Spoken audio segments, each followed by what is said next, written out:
Hola, ¿qué tal? Chicos y chicas de Teoría del Conocimiento del Bachillerato Internacional. Espero que estén muy bien, que estén llevando lo mejor posible esta fase de la cuarentena, que es la nueva fase, pero que es la vieja fase, que es la nueva fase, pero que es la vieja fase. Eh, Espero que lo estén llevando lo mejor posible.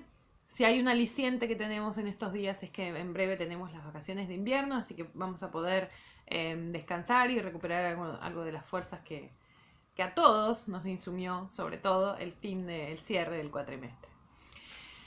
Eh, Nosotros la clase pasada terminamos de ver la primera de las formas de conocimiento que vamos a desarrollar con mayor intensidad, que es la percepción sensorial. Les pido que si no vieron las clases pasadas, las miren, porque esta también va a, en cierta manera, recuperar algunos de los conceptos que venimos trabajando. La forma de conocimiento que vamos a desarrollar ahora, de forma un poco más exhaustiva también, es la razón, ¿sí? Para eso tienen en nuestro libro, nuestra Biblia cotidiana, que es el libro de teoría del conocimiento. Pueden ir a la página 113 del libro o la 125 del PDF. Y allí encontrarán lo que vamos a empezar a leer.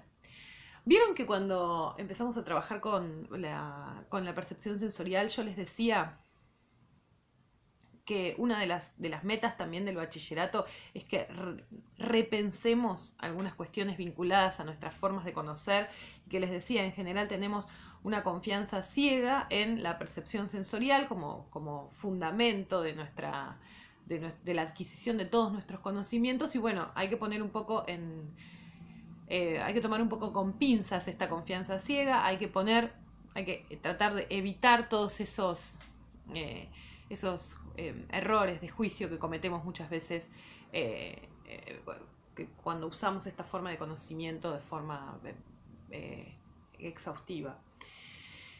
Eh, Algo parecido, un movimiento parecido vamos a hacer cuando veamos la razón, ¿sí? Si yo hiciera ahora un paneo dentro de las formas de conocimiento que nosotros mismos por lo menos relevamos más bien, ¿cuál es para ustedes la más importante? Seguramente todos coincidiríamos en decir que la razón.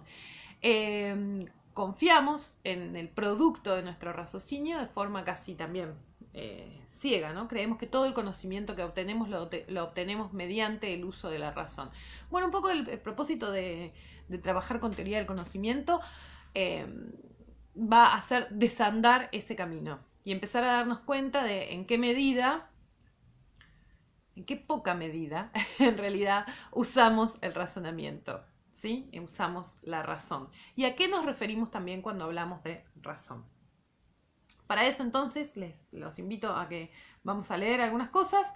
Hoy la clase vamos a empezar con la razón, vamos a llegar hasta un punto que quisiera desarrollar un poquito más y después les voy a dejar una actividad que se las voy a dejar, es una especie de juego que se los voy a dejar como para las vacaciones de invierno. Sé que al decir juego no morigera, no modera el efecto que implica el hecho de decirles que les mando algo para las vacaciones de invierno. Pero hagamos de cuenta que sí. Sí, hagamos de cuenta que les dejo un juego para las vacaciones de invierno. La van a pasar bárbaro. ¿Sí? Bien, la razón. Empieza con una cita de Grayling, la cita. Esta es la que está en el recuadro azul y dice: los conflictos que más atraen la atención. Vieron que siempre tenemos estas citas que son como disparadores, ¿no? Quiero decir, no es que expliquen algo con sustantivo del texto, sino que muchas veces nos sirven para pensar algunas cosas, para traer sentidos comunes en relación a determinados temas, ¿no? Dice, los conflictos que más atraen la atención en las noticias tienden a ser de naturaleza política o militar, o tienen que ver con la lucha entre la gente y el medio ambiente natural cuando éste se torna hostil por inundaciones, sequías o plagas. Plagas. Pero detrás de esos conflictos, y separada de ellos porque se trata de una lucha cuyas proporciones son las de la misma historia, hay otra batalla, profunda y de graves consecuencias, pues configura los destinos humanos a largo plazo. Es la batalla de las ideas, que se expresa en las ideologías, la política y los marcos conceptuales que determinan las creencias y los valores morales. Nuestra comprensión de la situación humana y de las elecciones que hacemos para dominar las complejidades arduas e indóciles de la existencia social se fundan en las ideas, usualmente, en ideas que se sistematizan en teorías. Usualmente. En última instancia, son las ideas las que llevan a las personas a la paz o a la guerra, las que configuran los sistemas en los que viven y las que determinan cómo se comparten los escasos recursos del mundo. Las ideas importan y, en consecuencia, también la razón por la cual las ideas viven o mueren. Esta es la frase de A.C. Grayling, que, como verán ustedes, le atribuye a la razón casi como el sustento final del devenir humano, ¿no? Quizás desde mi perspectiva sea un poco voluntarista esto de parte de Grayling. En la cita de arriba, el filósofo A.C. Grayling echa una breve mirada a la historia y hace hincapié en la lucha de las ideas que subyacen en los conflictos del mundo. Menciona los marcos conceptuales, perspectivas que usualmente se sistematizan, y sugiere que son los que impulsan la lucha. Su visión es profunda y convincente, pero llega a una conclusión sorprendente, que es la razón la que controla las ideas que viven o mueren.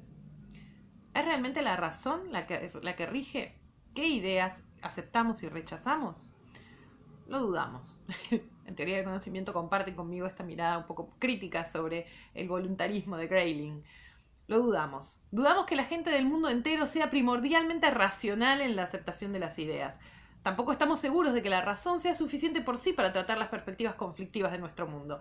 Como mínimo, también deben estar implicadas las emociones para cambiar un antagonismo por buena voluntad y la imaginación para ver que otra cosmovisión es posible.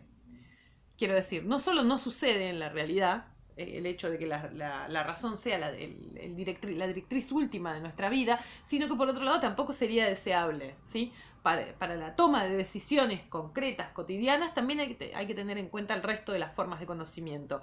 Recuerden, una de las ideas de teoría del conocimiento de nuestra disciplina en particular tiene que ver con no jerarquizar, de la misma manera por lo menos que lo hace el sentido común, las formas de conocimiento de forma tan abrupta, ¿no?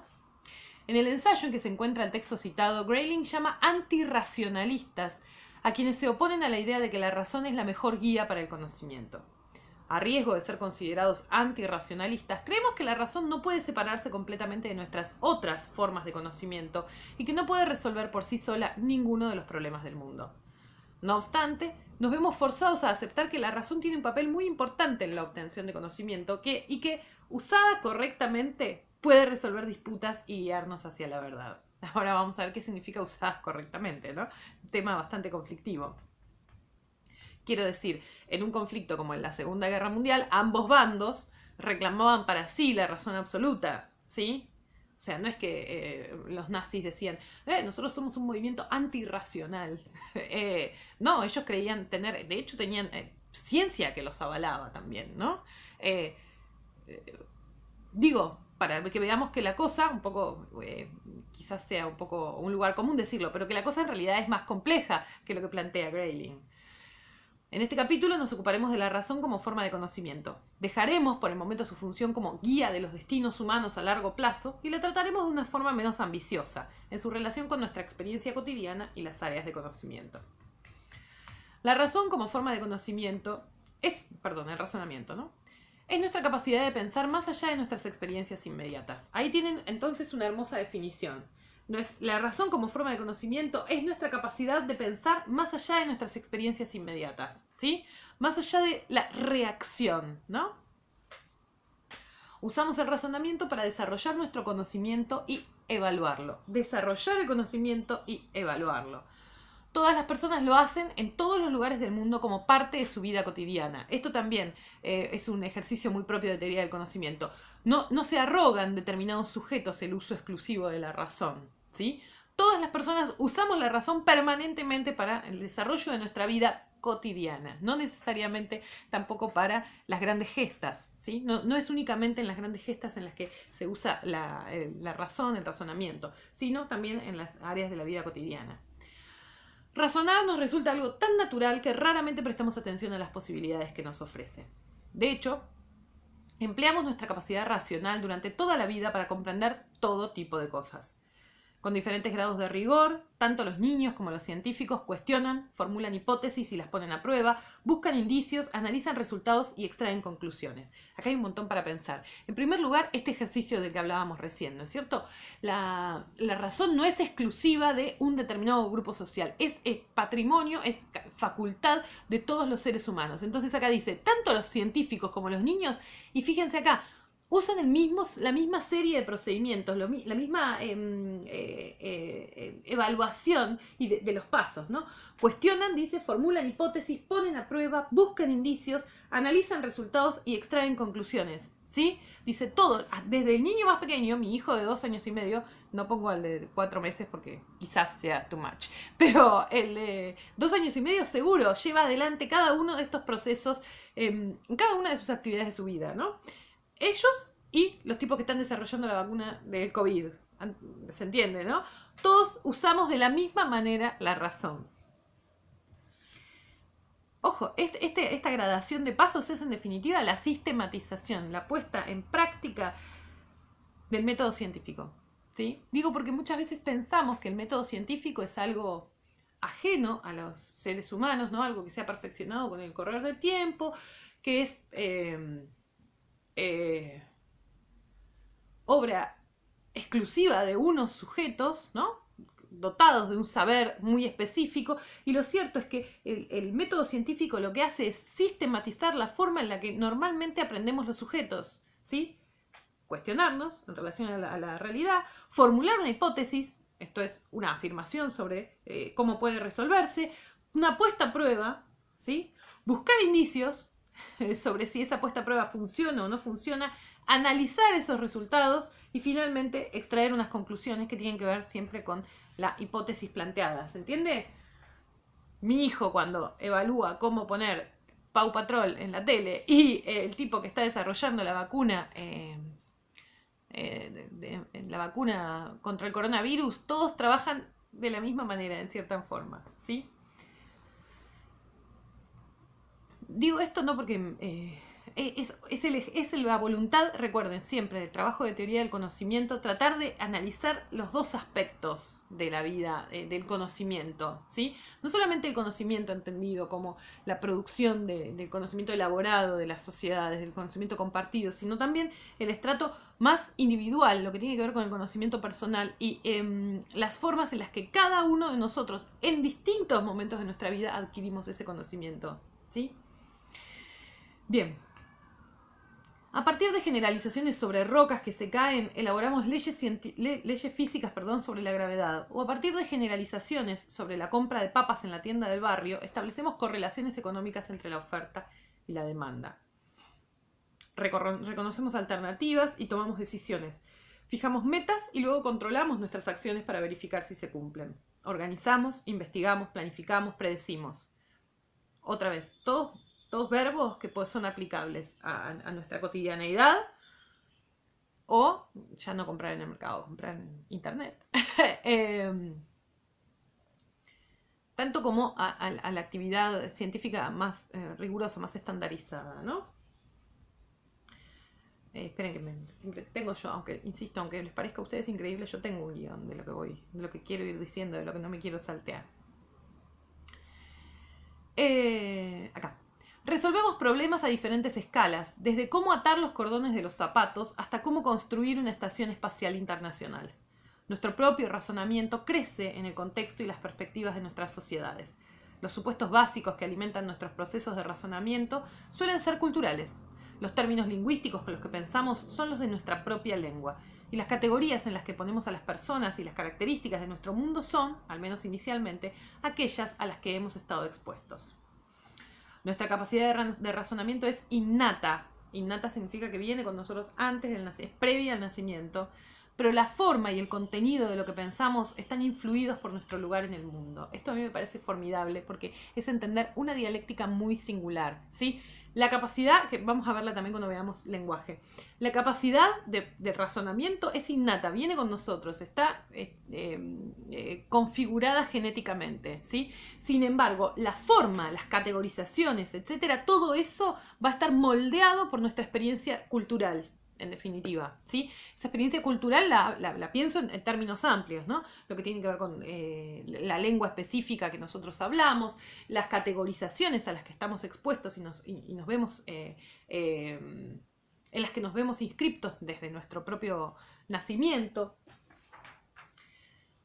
Todo eso es cultural, ¿sí? Entonces, lo que produce el conocimiento es como la especie de colisión, de choque entre una capacidad innata y una serie de categorizaciones que son del orden de lo cultural. Sigo. Es de destacar que también podemos usar la razón para reconocer los sesgos de nuestras propias experiencias. Podemos usar la razón para pensar sobre nuestro pensamiento. Y hay una capacidad extraordinaria que tiene la razón. No solo nos sirve para pensar sobre el mundo, sino también para pensar sobre las formas en las que conocemos. Esa va a ser la especificidad de nuestra materia, de hecho. Como consecuencia, podemos ser críticos respecto de nuestras deficiencias y elaborar metodologías que nos ayuden a controlarnos. Usando la razón, podemos aprender a razonar mejor. También podemos, en nuestras investigaciones, indagar de diversas maneras sobre nuestro propio proceso de pensamiento, ya sea con experimentos sobre la conducta humana o, más recientemente, con imágenes de nuestro cerebro en plena actividad.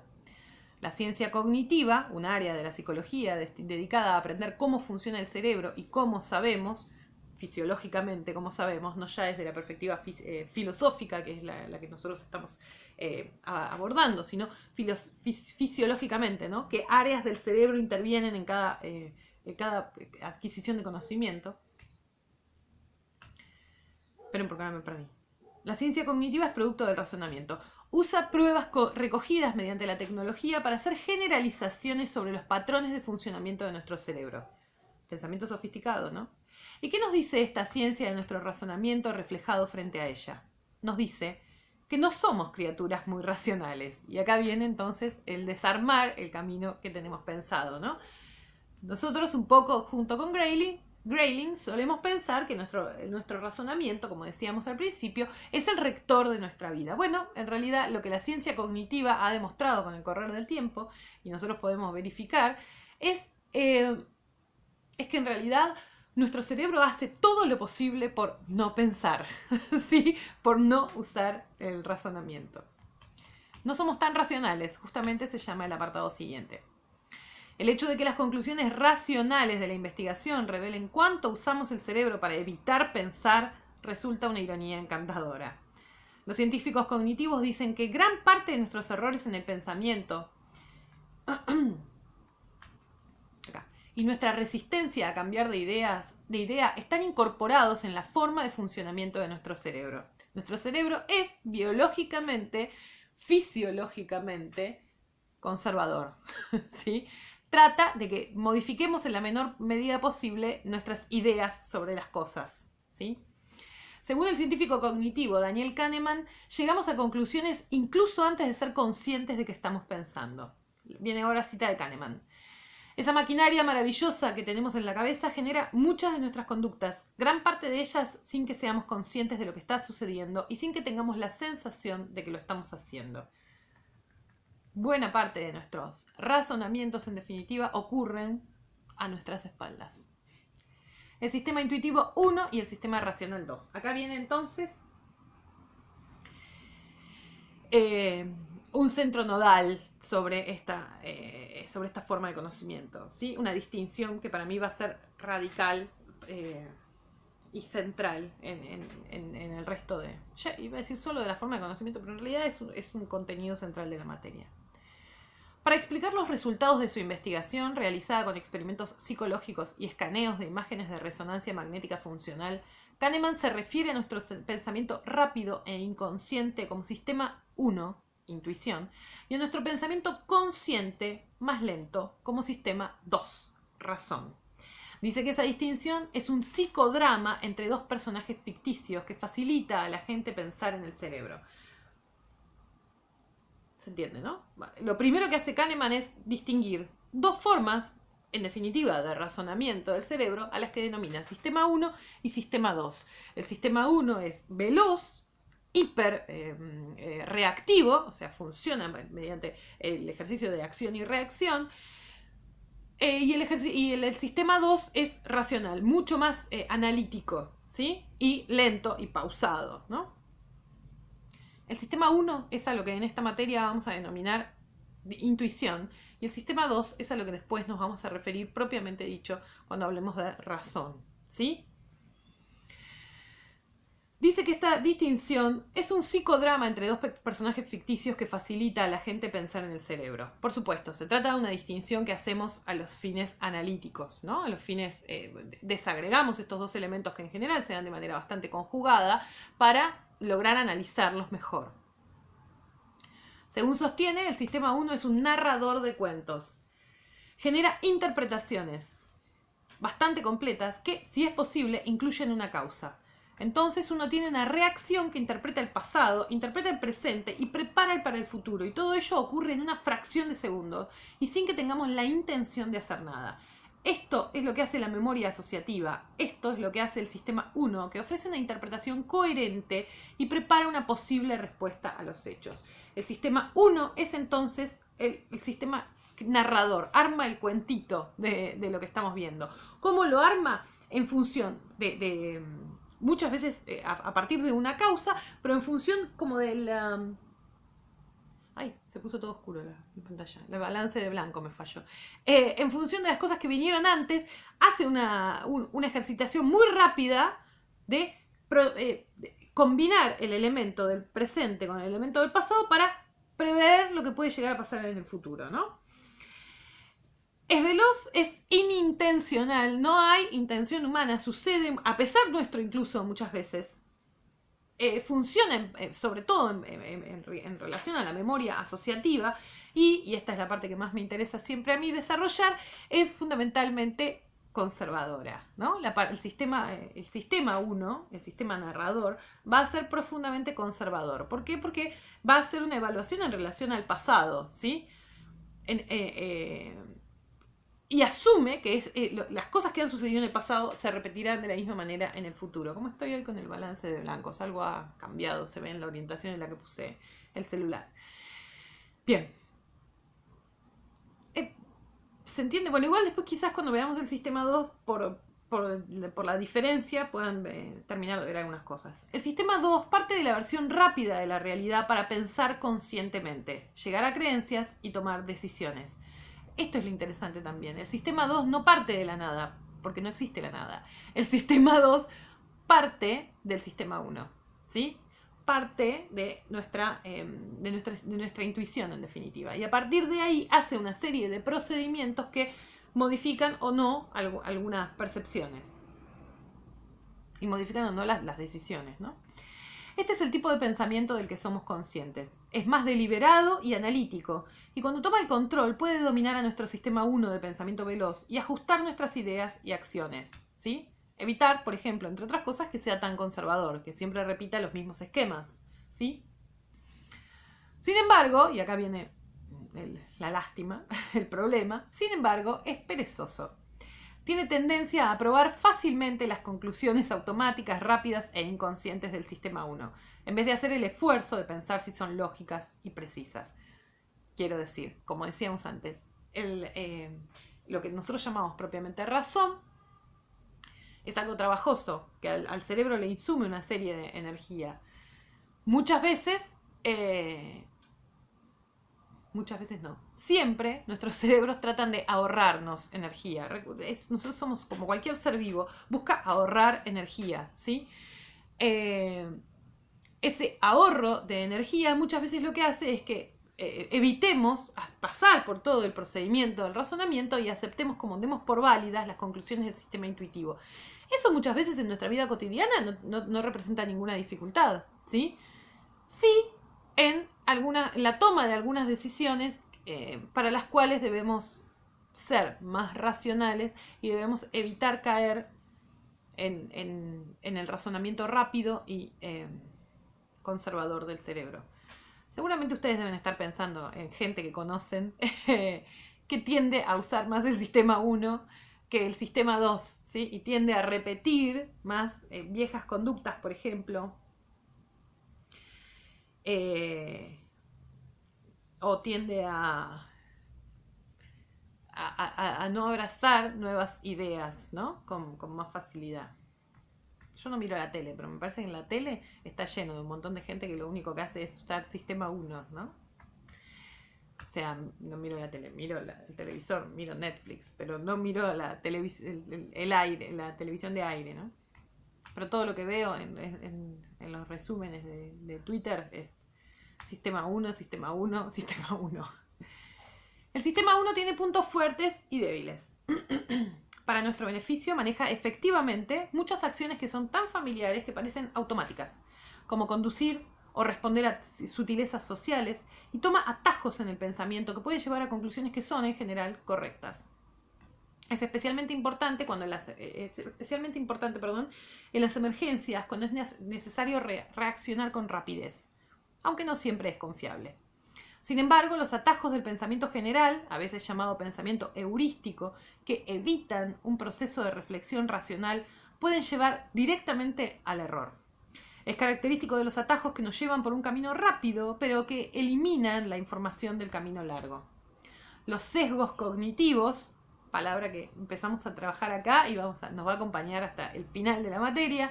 Los sesgos cognitivos actúan así para eliminar los desórdenes de contexto que no parecen importantes en una situación. Por ejemplo, en la ceguera de atención, lo vimos cuando vimos percepción sensorial, ¿se acuerdan? En la ceguera de atención, el experimento del gorila invisible, que vimos en el capítulo 5. Además, fortalecen las creencias que ya tenemos con resistencia a las contradicciones y el cuestionamiento. Si vuelves a pensar en el control de coherencia de la verdad que vimos en el capítulo 3, que nosotros no vimos, comprenderás instantáneamente que el sesgo confirmatorio, que también consideramos en el capítulo 5, ¿se acuerdan el sesgo confirmatorio? Una de las cosas que debíamos evitar, o sea, ver lo que queremos ver, atenta contra la eficacia de dicho control, pues tendemos a advertir solamente lo que confirma nuestras creencias y simplifica el mundo. En síntesis, los sesgos cognitivos aceleran el reconocimiento de patrones y la asociación interpretativa, pero lo hacen a costa de la complejidad y a menudo de la veracidad. Quiero decir, por algo caemos en el sesgo cognitivo, ¿no? Porque es una forma simplificada de reaccionar frente al mundo. Nos sirve porque es muchas veces veloz, pero en muchos casos, los sesgos nos conducen a errores, ¿sí? A errores porque es una forma simplificada de ver el mundo, porque no considera nuevos elementos que vienen a la palestra, ¿sí? Y como tal, suelen conducirnos a conclusiones equivocadas.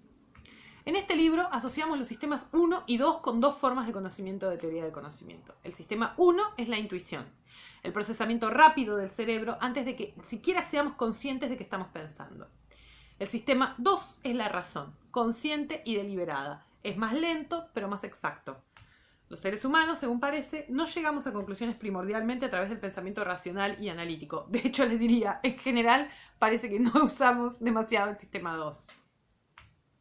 Para activar el pensamiento de nuestro sistema 2, para usar la razón, tendríamos que ser más astutos que nuestros propios cerebros. Tendríamos que ser más veloces que nosotros mismos. Bien, ¿queda claro esto entonces? Lo primero que hicimos fue hacer esta distinción entre sistema 1 y sistema 2, ¿sí? Las dos son parte de nuestra forma de razonar, los dos sistemas, ¿sí? Sin embargo, nosotros nada más estamos desagregando para analizarlo mejor. En términos analíticos vamos a ver cada uno de estos sistemas en una forma de conocimiento separado, ¿sí? Por un lado, el razonamiento en el sistema 2, cuando veamos la razón, acá, ahora, en este momento, y por otro lado, cuando más adelante veamos intuición. Esto también está bueno porque así ustedes empiezan a pensar en qué ustedes habían entendido por intuición cuando enumeramos las formas de conocimiento y en qué consiste realmente, ¿sí? Quiero decir, porque muchas veces el uso coloquial de la palabra intuición está cargado casi como de unos sentidos más vinculados hasta podríamos pensar como en lo sobrenatural, ¿sí? En realidad, cuando nosotros en teoría del conocimiento hablamos de intuición, hablamos de este sistema uno de razonamiento, ¿sí? El razonamiento veloz, rápido, que lo que hace no es nada paranormal, ¿sí? O bueno, es paranormal como puede ser todo nuestro cerebro en realidad, ¿no? El sistema químico de nuestro cerebro es tan sorprendente que sin lugar a dudas podría ser considerado paranormal. Pero quiero decir, no tiene nada de extraordinario, ¿sí? Después igual vamos a ver, hay gente que tiene el sistema 1 más desarrollado, sistema 2 más desarrollado, etc. Superar nuestras limitaciones. Espérenme un segundito. Ah, no, está bien. No me acordaba si tenía que cortar ya o no. Superar nuestras limitaciones. Nuestra espléndida capacidad humana para la razón parece entonces involucrar juegos psicológicos simplemente para superar nuestra tendencia a resistirnos a pensar con rigor. Como consecuencia, el pensamiento crítico se torna mucho más entretenido. Si queremos abrir un camino claro a través de las afirmaciones de conocimiento que nos rodean y construir nuestro conocimiento lo mejor que podamos, debemos tener en cuenta las peculiaridades de nuestras mentes, nuestras sociedades, con nuestras culturas y políticas interactuando, y todas nuestras formas de conocimiento. Lejos de ser un proceso de computación frío, el pensamiento crítico se convierte en una aventura por las estrategias y los pasos en falso del pensamiento humano. ¿Cómo pensamos? ¿Cómo empezaremos la aventura? Primero, deja a un lado toda noción de que los seres humanos son fundamentalmente racionales y acepta lo que somos. Como observamos respecto de la percepción sensorial, nosotros mismos inventamos la idea de limitaciones, porque querríamos que nuestros sentidos o nuestros cerebros fueran otra cosa, o algo mejor que lo que tienden a ser.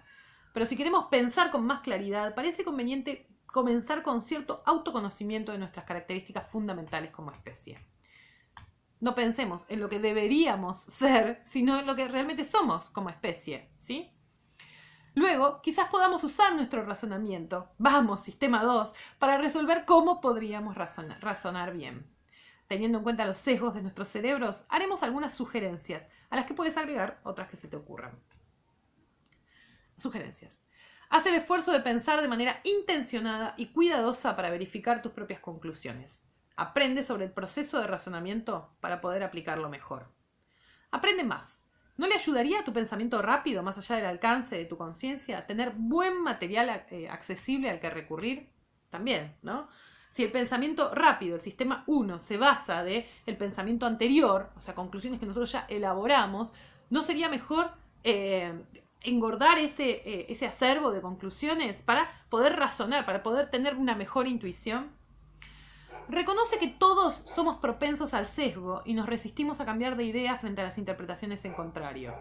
Eso a veces nos cuesta, ¿no es cierto? Reconocer que nosotros, reconocer también los sesgos en nosotros mismos, los sesgos que vemos tan rápidamente en los demás, como yo en la televisión, reconocerlos también en nosotros mismos. Reconocer también lo mucho que nos cuesta cambiar de idea cuando el razonamiento nos invita a pensar lo contrario, ¿no? Quiero decir, lo fácil que caemos en el sesgo confirmatorio. Todos, todo el tiempo. Trata de ser paciente en los intercambios con los demás.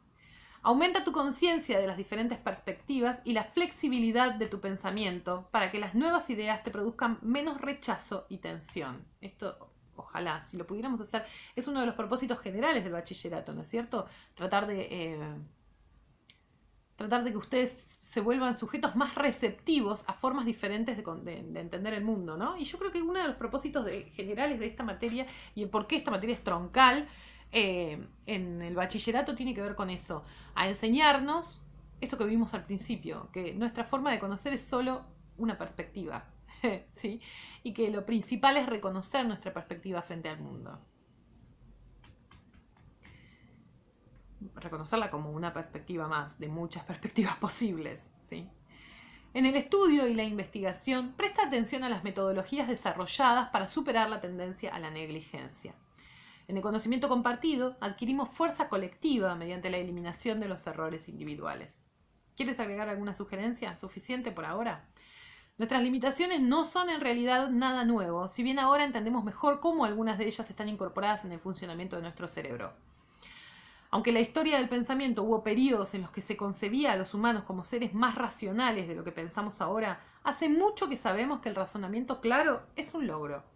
Y pese a todas nuestras tendencias a la parcialidad y la irracionalidad, hemos logrado superar nuestras limitaciones y construir un caudal de conocimientos bastante impresionantes. Muy impresionantes, diría yo. Les voy a leer un par de citas que están acá y vamos a ver lo último. La cultura. Sí.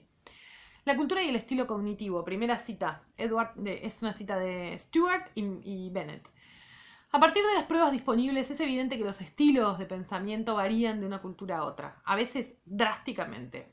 El enfoque abstracto, analítico y pragmático de los estadounidenses es muy diferente del estilo europeo, que hace hincapié en la teoría y los conceptos orgánicos. Orgánicos es el sistema de conceptos que se vinculan entre sí. Y en conjunto, los estilos occidentales difieren sustancialmente del estilo relacional de japoneses y chinos, que tienden más a pensar mediante analogías, metáforas y símiles.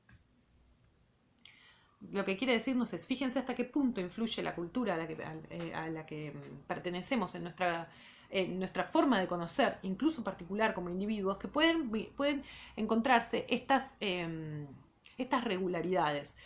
Y en general son regularidades que se observan en todos los ámbitos. Quiero decir, si ustedes ven las teorías de los lingüistas norteamericanos, son siempre mucho más pragmáticas. ¿Sí? Lo vamos a ver de hecho acá, más adelante. Son siempre mucho más pragmáticas, están basadas en las cuestiones prácticas, en el mundo concreto, contante y sonante.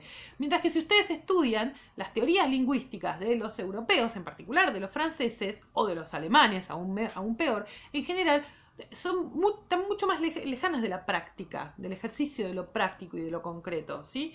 Sino que más bien piensan en términos de ideas, de relaciones entre ideas, ¿sí? Insisto, ¿qué nos demuestra esto? Bueno, y después la relación que hace con el pensamiento de Oriente en líneas generales, ¿no? ¿Qué nos demuestra esto? Que las formas en las que pensamos, si bien el razonamiento, como decíamos antes, es una capacidad innata, lo que se produce es la colisión con una serie de formas de pensamiento, de moldes, podríamos pensar, que son culturales y que dependen de la cultura a la que cada uno de nosotros pertenece. ¿Sí? ¿Se entiende? Esta es una dialéctica formidable, extraordinaria y hermosa, en realidad, si uno se lo pone a pensar, porque gracias a eso podemos tener pensamientos tan variopintos, digo, ¿no? Las dos teorías lingüísticas, lejos de ser un problema, porque hay que adscribir a una o a otra, son en realidad formas de enriquecer un campo de saber, ¿sí? Son formas, puntos de vista que lo que hacen es darnos una idea más tridimensional del objeto de estudio, ¿no? Cuando hay fundamentos racionales para una opinión, a la gente le basta con... Segunda cita, perdón, es una cita de Bertrand Russell. Cuando hay fundamentos racionales para una opinión, a la gente le basta con expresarlos y esperar que funcionen. En esos casos, no sostienen sus opiniones con pasión, sino que las expresan con calma y manifiestan sus razones con tranquilidad. Las opiniones que se sostienen con pasión son siempre aquellas que no tienen buenos fundamentos. De hecho, la pasión es la medida de la falta de convicción racional de quien sostiene una posición. No estoy tan segura de que sea tan así, pero bueno, es verdad que muchos de los enloquecidos, ¿no? Esa especie como de enceguecidos, pasionales, suelen tener argumentos que no son demasiado racionales, ¿no? Me quedé pensando y pensaba mientras busco el otro cuadro, pensaba en los argumentos de las marchas antivacunas, iba a decir, bueno, pero un magma de gente bastante parecido que estuvo habiendo ahora, ¿no? Y había mucho de esto, de la pasión desmedida y la falta de argumento, ¿no? Vamos a ver, lo último que vamos a ver hoy, acá está puesto muy de soslayo en el libro. Ocupa un lugar un poquito, me parece a mí, para mi gusto, marginal en teoría del conocimiento, como disciplina, como la plantea el bachillerato, y es una cuestión un poco más central de la filosofía de Occidente, ¿no? La problemática central de filosofía de Occidente. Me refiero al recuadro que está al costado de esta misma página, que dice racionalismo y empirismo. Página, esperen que quiero... acá, 116. Racionalismo, quizás esto lo hayan visto en alguna otra materia, ¿sí? Si no lo vieron en ninguna materia, esto es base para muchas materias y sobre todo de ciencias sociales. Racionalismo y empirismo, perspectivas sobre las formas de conocimiento. Voy a leer el recuadro y voy a hacer después algunas, iba a decir objeciones, pero no son, aclaraciones. La percepción sensorial y la razón operan de formas tan interconectadas y complementarias que se podría esperar que no hubiera filósofos que argumentaran en favor de una o la otra. Sin embargo, muchos filósofos han defendido posturas opuestas en un debate histórico dentro del pensamiento occidental. Casi diríamos el debate fundacional, fundacional no, porque primero estuvo el debate de los griegos, pero el debate fundacional de la modernidad filosófica, ¿sí? De Occidente. Los racionalistas hacen hincapié en que la razón es la fuente de conocimiento, en tanto que los empiristas afirman que la fuente de conocimiento es la experiencia sensorial. Las justificaciones que ofrecen para sus visiones opuestas toman la forma de pensamiento y argumentación, y el debate los lleva a buscar defectos en el punto de vista del otro y refinar su propio pensamiento. Este abordaje filosófico de la indagación difiere de los métodos de investigación de la psicología cognitiva, aunque ambos campos ofrecen sus ideas sobre cómo conocemos. Esto está puesto un poco de soslayo, decía, pero es un debate fundacional de la filosofía moderna. Moderna me refiero de la modernidad, o sea, desde el siglo XVI, XV a esta parte, ¿no? Es el debate entre el racionalismo y el empirismo. Quiero decir, dentro de la filosofía, la pregunta por cómo conocemos es una de las preguntas fundamentales, ¿sí? Como veíamos cuando empezó la materia y hablábamos sobre nuestra disciplina concreta dentro de la filosofía, que es la epistemología. A comienzos de la modernidad, entonces, hubo dos corrientes que plantearon una respuesta tentativa a esta pregunta muy diferente. Por un lado, los empiristas, que en general eran ingleses, esto es un poco lo que hacíamos mención antes, ¿no? Que en general eran ingleses. Voy a poner el ejemplo, el más famoso de ellos probablemente, que es John Locke. ¿Qué sostenían los empiristas? Sostenían que el ser humano venía a la vida casi como ellos decían, usaban una expresión en latín, como una tabula rasa, como una tabla en blanco, sin nada, ¿sí?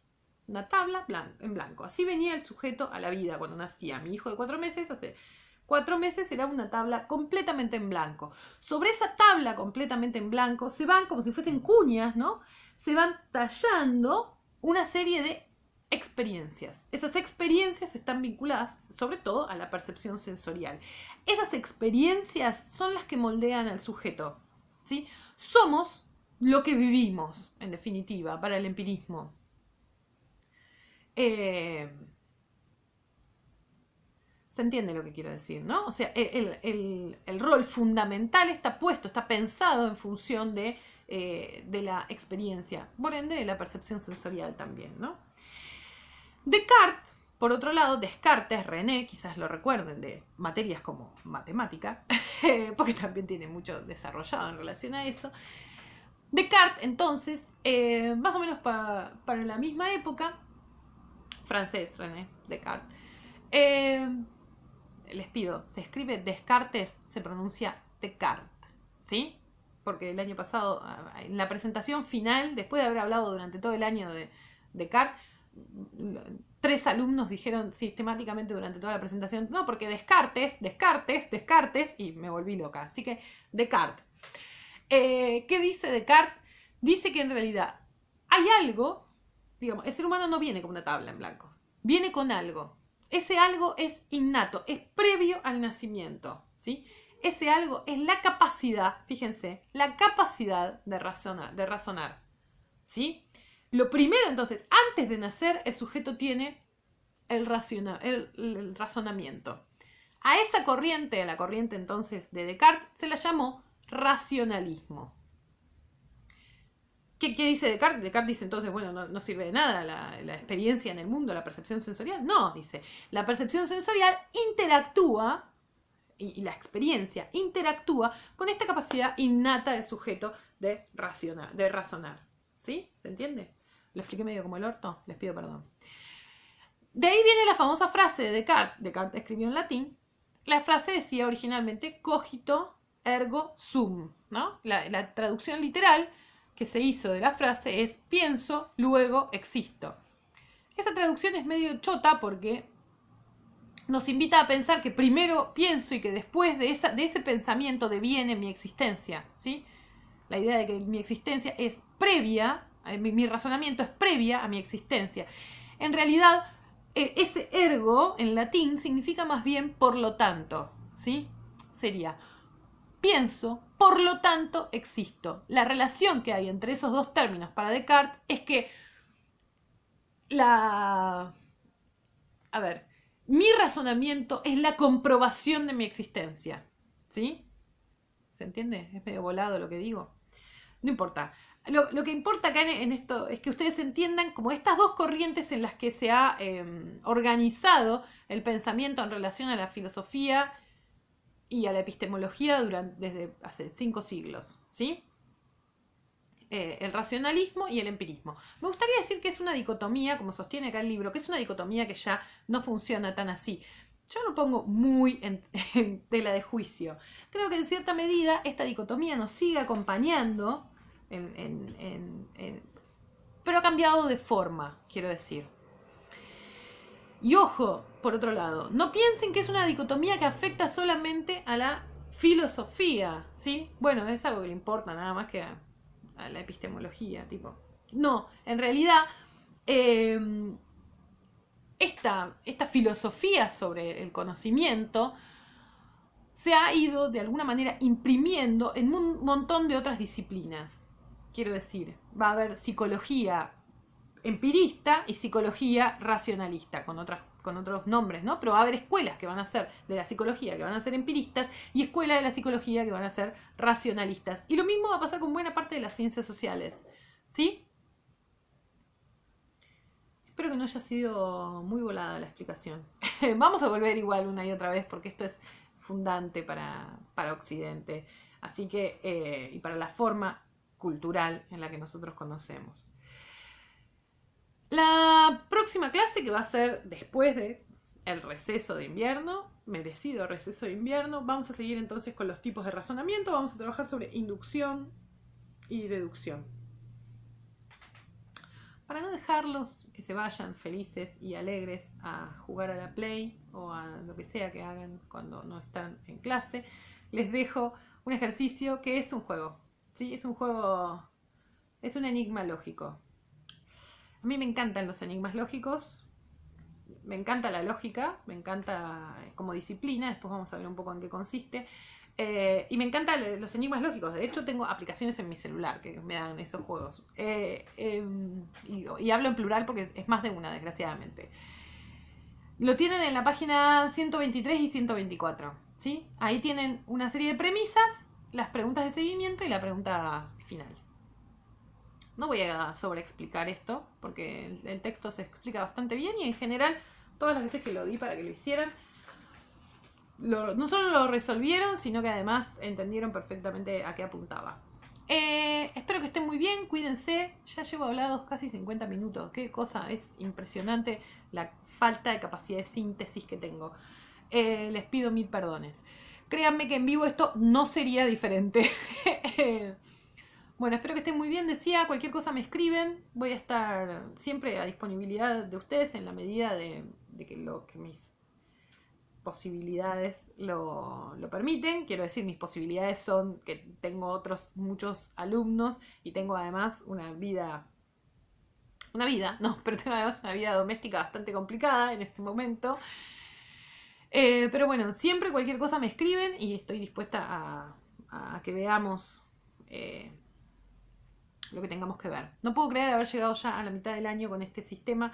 Pensé que con esta materia iba a ser absolutamente imposible. Y sin embargo, aquí estamos. Porque en el fondo no hay nada imposible. Y en el fondo, esta circunstancia en la que estamos también será una mota en la historia de nuestra vida, algo pequeño. No voy a decir que olvidaremos, pero que no será mayormente significativo. Algo que contaremos será, como una anécdota. Bueno, cuídense, cuiden a los que están alrededor.